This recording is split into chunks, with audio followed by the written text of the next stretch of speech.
Ce serait le Burj Khalifa à la tahitienne. Nous sommes bien loin des 830 mètres de la tour la plus haute du monde. Il n'empêche que si le projet aboutit, le Bounty culminera à 60 mètres de hauteur, du jamais vu en Polynésie. Eliane réside dans l'immeuble d'en face. Pour elle, un hôtel de cette hauteur, c'est non. Je trouve que c'est un peu haut pour la ville. Hein. Peut-être 35 mètres, ça suffit, ou 40 mètres, hein. Pas plus. Hein. Le projet est pourtant séduisant. L'hôtel sera composé d'un restaurant, de 3 étages de parking, de 120 chambres au prix de 13 000 francs la nuit. Mais plus important encore, construire en hauteur serait plus écologique.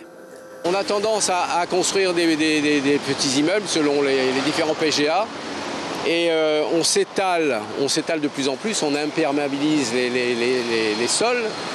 On a des centaines de kilomètres de réseaux. Tout ça pollue. Le projet de loi est actuellement en examen au CESC. Il sera très prochainement soumis au vote à l'Assemblée et par la suite, les communes seront elles aussi consultées.